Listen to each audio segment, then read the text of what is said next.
Match list 1 with list 2। हालांकि guys ये जो क्वेश्चन है वो फैक्ट बेस्ड है, आपको एनसीईआरटी में सब कुछ मिल जाएगा, लेकिन मैं इस क्वेश्चन में आपको कुछ एक दो चीजें एक्स्ट्रा ऐड करते हुए बताऊंगा ताकि आपको इससे रिलेटेड कुछ और अगर पूछा जाए तो आपको हेल्प हो जाएगी।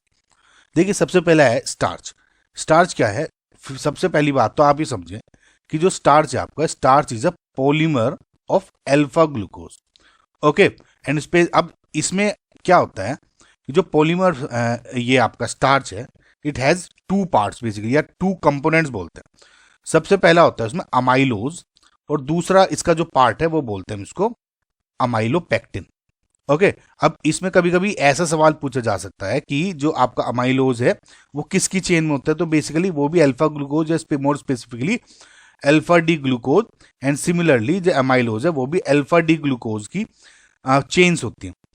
इनमें और इसमें डिफरेंस क्या है कि ये तो होता है unbranched chain of alpha D glucose, and this is branched chain of alpha D glucose. Okay, तो फिलहाल इसमें क्या है, पॉलीमर ऑफ अल्फा ग्लूकोज। सो ए का आपका हो गया इसमें 2, तो ए का 2 है, तो ये सब दोनों कैंसिल आउट हो गए। ठीक है, अब सेल्यूलोज। देखिए सेल्यूलोज क्या है, सेल्यूलोज भी आपका एक स्ट्रेट चेन पॉलीसैकेराइड होता है, स्ट्रेट चेन पॉलीसैकेराइड, और इसमें ये सिर्फ और सिर्फ beta D glucose okay units होती हैं। तो क्या है cellulose? Cellulose is a straight chain polysaccharide composed only of beta D glucose. देखा आपने, स्टार्च में है अल्फा डी ग्लूकोज और सेलुलोज है वो बीटा डी ग्लूकोज। स्टार्च भी एक पॉलीसैकेराइड ही है।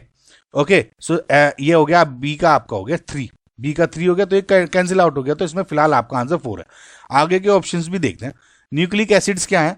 देखिए न्यूक्लिक एसिड अगर आपको ध्यान हो तो आपके जो न्यूक्लिक एसिड्स हैं दो टाइप के पढ़ते हो, एक तो हो गया आरएनए एंड डीएनए, करेक्ट। और न्यूक्लिक एसिड्स होते क्या है कि ये लॉन्ग चेन पॉलीमर्स होते हैं ऑफ न्यूक्लियोटाइड्स। ओके, न्यूक्लियोटाइड ऐसे।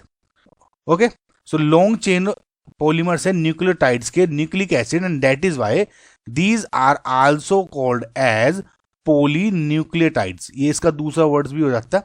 ठीक है, अब ये हो गया आपका सी का हो गया आपका 1। ओके, अब है आपका प्रोटीन। प्रोटीन तो सबसे बेसिक आपको पता ही होता है कि प्रोटीन क्या है, is a polymer of alpha amino acids. अब इसमें ध्यान रखिएगा अल्फा वर्ड, प्रोटीन में सिर्फ और सिर्फ अल्फा अमीनो एसिड्स होते हैं, जिसमें ये वाला NH2COOH और इसके जो कार्बन के दो बराबर वाले पोजीशन है इसमें कोई दूसरा ग्रुप जुड़ा रहता है। ये तो H रहेगा, ये कोई दूसरा ग्रुप प्रेजेंट होगा, और based on this amino acid change होता है, और ये अल्फा अमीनो एसिड्स के ही आपके पॉलीमर्स होते हैं, बीटा वगैरह के नहीं होते, ध्यान रखना आप। तो डी का हो गया 4। ओके, सो आई होप आपको समझ में आएगा। Correct answer is option number 4।